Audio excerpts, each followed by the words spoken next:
نہ بناؤ، کیونکہ وہ اللہ کی نشانیاں ہیں۔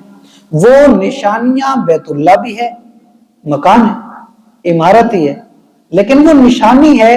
کیوں؟ کیونکہ اللہ کے حبیب نے، اللہ تعالیٰ کے نبی نے، اللہ کے خلیل نے، اللہ کے ایک محبوب بندے نے اللہ کی عبادت کے لیے وہ تعمیر کیا، تو اس کی نسبت اللہ کے خاص بندے سے ہے اور اللہ کے خاص حکم سے ہے، وہ اللہ کی نشانی ہے۔ اس کا مذاق نہیں بنا سکتے، اس مقام کا مذاق نہیں بنا سکتے، اور اسے ایسا کیوں ہے، ایسا کیسے ہے، ایسا کیوں ہو سکتا ہے، کہ یہ باتیں وہاں نہیں کر سکتے۔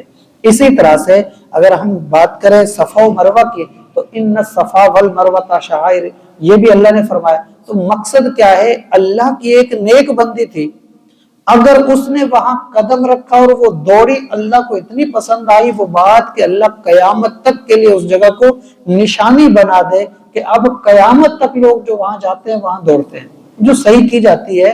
مقصد کیا ہے؟ اللہ کے محبوب بندوں سے جس چیز کو نسبت لگ جائے وہ چیز اللہ کی نشانی ہے۔ مسجد کیوں اللہ کی نشانی ہے؟ کیونکہ اللہ کی عبادت ہے۔ کعبۃ اللہ کیوں اللہ کی نشانی ہے؟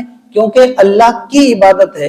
اسی طرح سے ہم مسجد نبوی کی اگر بات کریں، وہ بھی اللہ کی نشانی ہے کہ وہ ہے تو عمارت، لیکن کیونکہ اللہ کے حبیب سے نسبت ہو گئی، وہ چیز بھی اسلام کی نشانی، اللہ کی نشانی بن گئی۔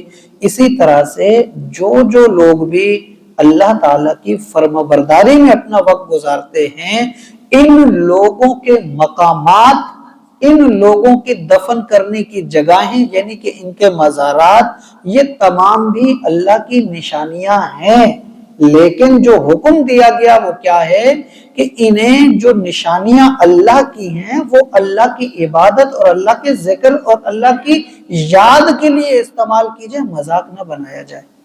جیسے آج اللہ تعالیٰ معاف کرے، مزارات کو کیا سے کیا بنا دیا، مزارات کو آمدنی کا ذریعہ بنا دیا گیا۔ یہ مذاق نہیں تو اور کیا ہے؟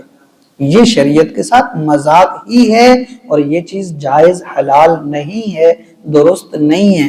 آج کیا کیا معاملات نہیں ہوتے کہ انسان ذکر بھی نہیں کر سکتا، کہ جو شریعت کہیں بھی جائز نہیں قرار دیتی، ایسی ایسی چیزیں مزارات کے اوپر ملتی ہیں کہ جس کا تصور بھی انسان کو ہلا کے رکھ دے۔ کیا نہیں ہو رہا، ناچ گانے تک مزارات کے اوپر ہوتے ہیں، اور ان چیزوں کو شرعی تقاضوں کا نام دیا جاتا ہے۔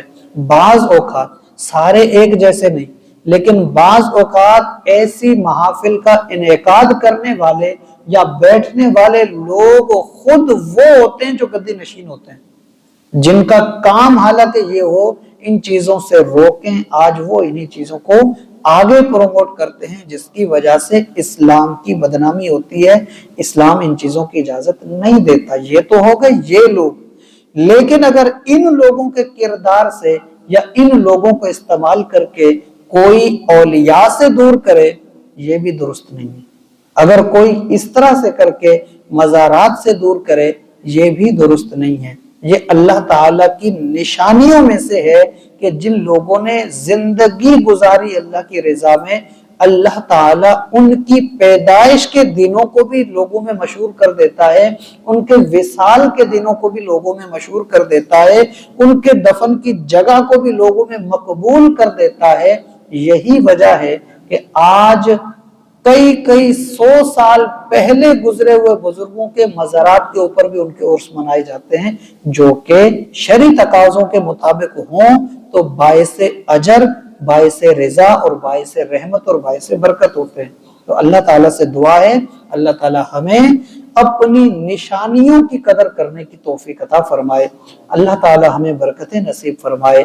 جو جائز طریقہ ہے، جو شریعت کا تقاضا ہے، اس کے مطابق دین کو سمجھنے اور دین کی چیزوں کو عمل کرنے کی ہمیں توفیق عطا فرمائے۔ وما علینا الا البلاغ المبین۔